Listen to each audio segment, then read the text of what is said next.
Shalom, shalom, que Dieu vous bénisse. J'espère que vous allez bien. J'espère que vous allez bien. J'espère que les vidéos sur les béatitudes vous ont été d'une aide. Seigneur, je te loue parce que tu prends ce temps dans le creux de tes mains. Merci de permettre que cela puisse impacter une vie. Que toute la gloire te revienne au nom de Yeshua. Amen. Alors, aujourd'hui, j'ai envie de dire à quelqu'un, tu ne seras pas exaucé. Dieu ne t'exaucera pas. Dieu ne t'écoute pas. Dieu ne te répondra pas. Ou Dieu t'écoute, mais il ne t'entend pas. Dit comme ça peut choquer. Dit comme ça peut surprendre. Bien aimé, il faut que nous comprenions que on ne peut pas se convertir et prier de la même manière que quand on n'était pas converti. Il faut qu'on comprenne que quand on n'est pas converti, quand on n'est pas enfant de Dieu, nos désirs sont fondés sur nos convoitises. Nos désirs sont fondés sur ce qui va plaire à la chair. On s'assoit puis on se dit, à tel moment de ma vie, je dois faire ça. À tel moment de ma vie, je dois faire ça. À tel moment de ma vie, je dois faire ça.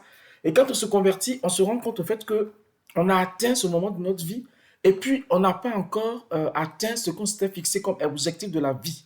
Bien aimé, on ne peut pas prier de la même manière qu'on priait quand on était dans le monde. On ne peut pas prier de la même manière qu'on le faisait quand on n'était pas encore chrétien, parce que quand on se convertit, les choses changent. Si je suis converti et que je juge ma vie actuelle par rapport au jugement que j'avais d'elle quand j'étais pas converti, ça va pas aller. Je serai déçu.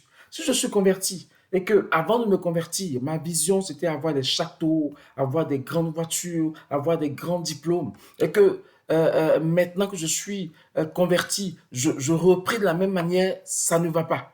Je ne peux pas être exaucé parce que dès l'instant où je donne ma vie à Dieu, ce sont les desseins de Dieu qui vont s'accomplir pour moi. Ma priorité ne sera plus la même priorité que quand j'étais dans le monde. Ce seraient des priorités divines, des priorités que Dieu me mettra à cœur. C'est pour cela que parfois, on prie longtemps, on jeûne, on prophétise, on fait les offrandes. On n'est pas exaucé parce que tout ce que nous désirons sont basés sur la convoitise de la chair, les mêmes choses que quand on était dans le monde. Dieu est pour nous comme le moyen d'atteindre ces objectifs-là. Eh bien, Dieu ne va pas t'entendre, Dieu ne va pas exaucer parce que dès l'instant où tu lui donnes ta vie, il voudrait que tu le laisses faire pour toi ce que lui-même, il a prévu. Amen. On prie, on n'est pas exaucé parce que on demande mal. On ne demande pas mal parce que on prie pas bien, on demande mal parce que ce qu'on demande là, c'est basé sur la convoitise de la chair, c'est ce que dit la Bible. On demande mal parce qu'on veut encore satisfaire à un désir, un plaisir, quelque chose qu'on n'a pas pu faire quand on était dans le monde. Bien aimé, si tu veux être exaucé, il est temps que tu te laisses transformer par Dieu. Quand on se convertit selon 2 Corinthiens 5, 17, on est une nouvelle créature. Nos pensées sont renouvelées. Nos manières de parler sont renouvelées. Notre manière de prier a changé. Les choses sont devenues nouvelles et c'est ce que Dieu veut pour nous qui va s'accomplir. Mais à condition qu'on le laisse accomplir pour nous ces choses-là. Bien aimé, quand on se convertit, on laisse Dieu faire en nous naître ces besoins qui sont au fait son plan pour nous. C'est alors que quand on va prier, on sera exaucé. Bien aimé, quand on se convertit, Dieu change nos priorités. Il faut que nous soyons capables de le laisser changer nos priorités. C'est alors qu'on sera exaucé. Quand tu étais dans le monde, tu voulais épouser une femme grande, belle, élancée, claire. C'était ce que ta chair voulait, c'était ce que toi tu voulais. Mais quand tu t'es converti, tu te rends compte que les femmes que Dieu fait venir vers toi, c'est des femmes qui ne sont pas grandes, qui ne sont pas très minces, mais c'est des femmes que Dieu estime bien pour toi. C'est-à-dire que si tu laisses passer ces femmes-là et que tu continues de prier pour avoir une femme grande, mince et claire, ben tu n'auras pas. En fait, tu peux prendre une femme belle, mince et claire, mais ça ne sera pas la femme que Dieu veut pour toi. Et il aura encore d'autres difficultés. Il est important que nous laissons Dieu nous transformer. Romains 12, le verset 2 dit de ne pas se conformer au siècle présent, mais de se laisser transformer par le renouvellement de notre intelligence. C'est-à-dire que quand on est enfant de Dieu, quand on se convertit, on ne veut plus marcher à la manière de ce monde. On ne veut plus faire comme tout le monde. On ne veut plus faire comme ce monde l'a fait. Mais on veut faire comme Dieu veut. Et pour faire comme Dieu veut, il faut que nous laissons notre intelligence être transformée par lui. C'est alors que ses pensées seront en nous et nous allons prier en fonction de ce qu'il attend de nous. Je sais que la tendance actuelle n'est pas de marcher vraiment selon que Dieu veut. La tendance actuelle, c'est tu veux une maison, on dit aie ta maison. Tu veux une voiture, aie ta voiture. Tu veux telle chose, aie telle chose. Mais ça ne marche pas comme ça.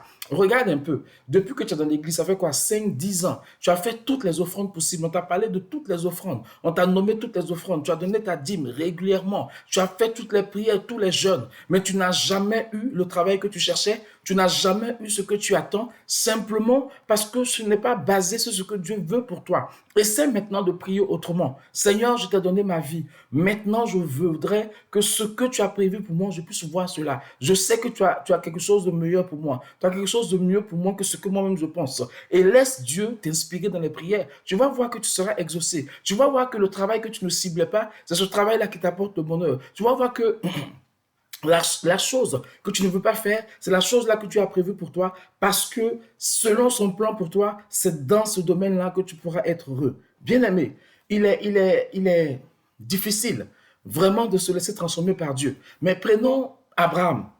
Quand Abraham a laissé sa maison, quand il a quitté Charan, sa manière de voir les choses a changé.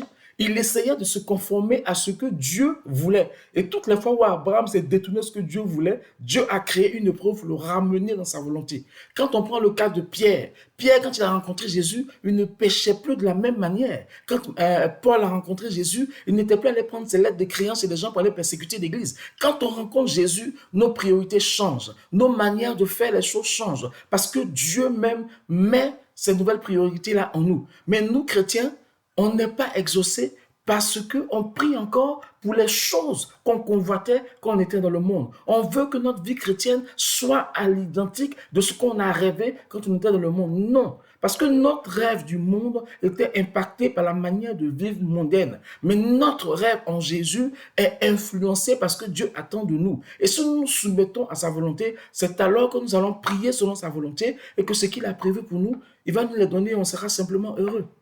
Amen. Donc, Dieu ne peut pas t'exaucer.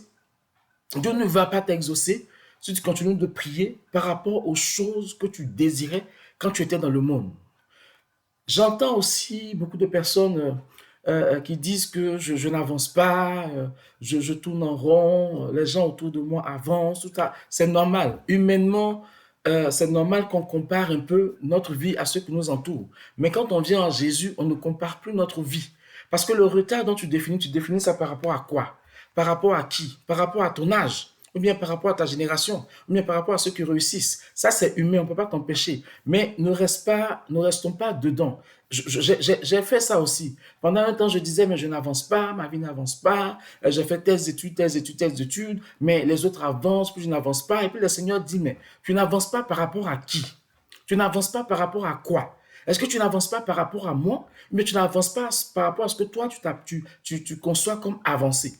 Bien aimé, si notre standard, c'est ceux qui nous entourent, si notre standard, c'est nos frères et nos sœurs qui avancent, c'est par ça qu'on définit notre retard, c'est qu'on sera toujours en retard. Mais si notre standard, c'est le standard divin, c'est le standard que Dieu met pour nous, on va voir que pour Dieu, ce n'est pas un problème. Je connais des gens qui ont eu leurs enfants à 40 ans. Sans problème, ils ont eu leurs enfants.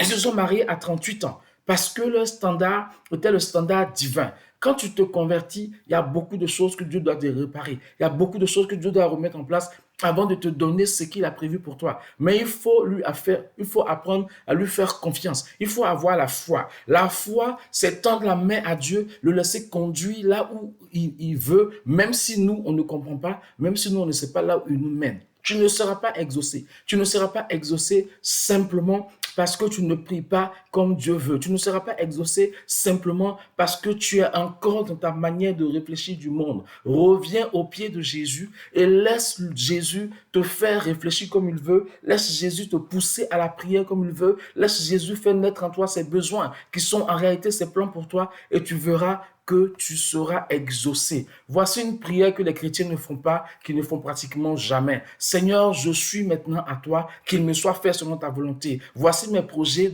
du passé, s'ils ne correspondent pas à tes projets pour moi. Seigneur, je veux les balayer et me conformer à tes projets que tu as pour moi. On sait que c'est difficile à faire ce genre de prière parce que on va laisser tout ce qu'on a rêvé et on va se contenter, en guillemets, de ce que Dieu a rêvé pour nous. Mais c'est ce que Dieu a rêvé pour nous qui est le meilleur. Bien-aimé, si tu veux voir les choses bouger, ne te compare plus aux autres. Si tu veux voir les choses bouger, ne pense plus au retard avec, comment je vais dire ça, ne parle plus du retard comme si c'est toi qui avais défini les choses dans ta vie. Laisse Dieu définir les choses pour toi dans ta vie. J'ai tellement d'exemples des personnes qui se sont mariées un peu tard et qui ont eu tout ce qu'ils voulaient quand ils se sont convertis par la grâce de Dieu. J'ai tellement d'exemples des personnes qui avaient l'impression que leur travail n'évoluait pas et puis il y a eu un déclic, tout s'est mis à avancer. J'ai tellement d'exemples des gens qui étaient sur un territoire où les choses étaient bloquées et quand ils sont allés sur le territoire voulu par Dieu, les choses se sont débloquées. Le problème, ce n'est pas Dieu, le problème, c'est nous. Laissons Dieu faire de nous ce qu'il a prévu. Laissons Dieu faire de nous ce qu'il veut. Nous verrons alors que nous allons parler autrement. Parce que n'oublions pas que ce que nous confessons en tant qu'enfants de Dieu, c'est ce qui va nous arriver aussi. Si je n'arrête pas de dire que je suis en retard, en retard, en retard, eh bien je serai en retard, en retard, en retard. Mais si j'accepte de dire désormais que je ne suis plus en retard, mais je me laisse aller dans le plan de Dieu, on va voir que les choses vont avancer. Pas comme nous on veut, mais comme Dieu veut. Bien-aimé, si tu veux être exaucé, laisse l'Éternel réaliser pour toi les choses qu'il a prévues. Laisse l'Éternel te pousser dans la prière et ne prie plus comme quand tu étais dans le monde.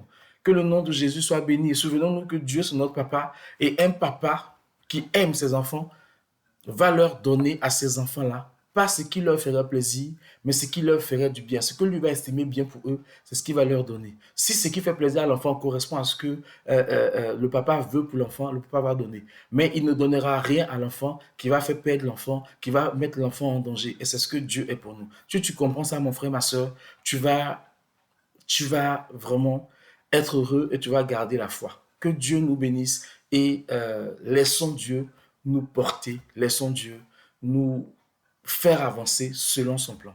Shalom, shalom.